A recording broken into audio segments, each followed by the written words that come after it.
Hello everyone, Alex is here. As you all know by now, I'm a big fan of portrait photography.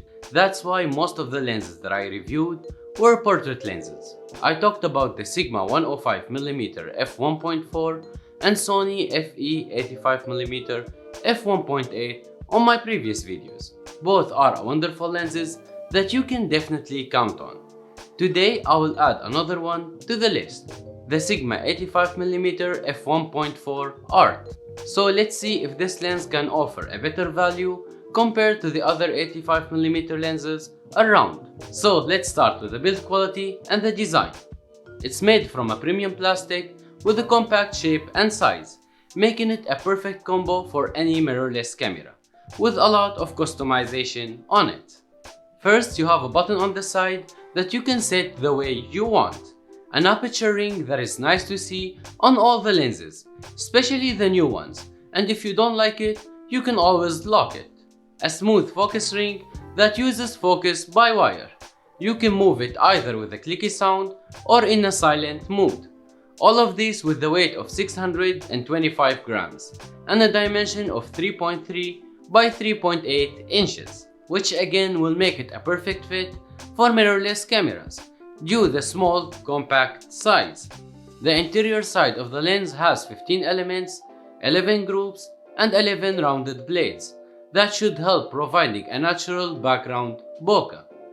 Also, this lens uses 77mm filter thread and a fair minimum distance focus of 0.85 meters.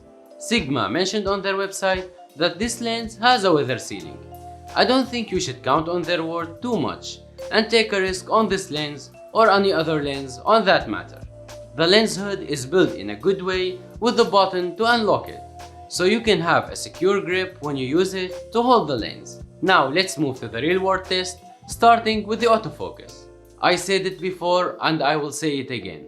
The autofocus depends on the camera more than the lenses. So even if you buy the high-end lenses and use it with the old focusing system, it's not gonna provide you with the same performance as if you use cheap lenses with the new tracking focus technology.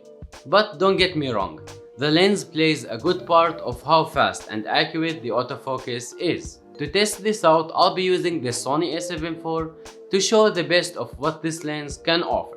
And as expected, the results are solid and precise, but the autofocus speed was definitely not the best, especially compared to the Sony Fe 85mm f1.8.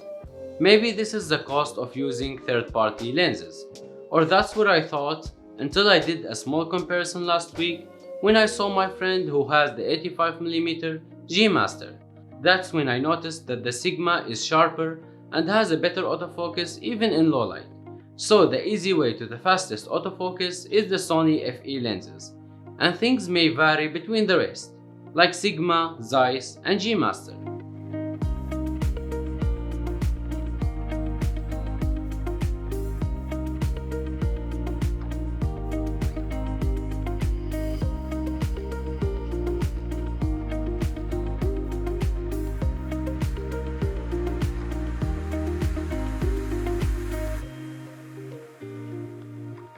Now, if you wanna use this lens for recording videos, the autofocus will be much better compared to the photos, but it's still not as fast as the Fe 85mm f1.8. Take a look and decide for yourself.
I think both lenses perform so fast and accurate, but if I have to pick one when it comes to autofocus, I will go with the Sony Fe. But mostly you will use 85mm for portraits, so let's see how it's gonna perform in that matter.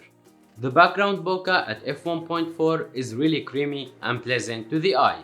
I've always been a fan of what Sigma offers on their Art Prime lineup. And if you look at the background on this sample, you will see that the Sigma 85 can handle the background separation very well. The bokeh is not busy and won't distract from the main element in focus. Although I noticed some issues shooting with backlight conditions. The photos turned washed out, which is something that Sigma have to work on, because I have the same problem with my 105mm Sigma. It's controlled better on the 85mm, but it's not perfect. So it's a hit or miss, but you can always fix that on Lightroom. With that being said, for any Sigma lens, it's tag sharp, even at its widest aperture. I will leave you with some samples now to see what this lens presents in real life.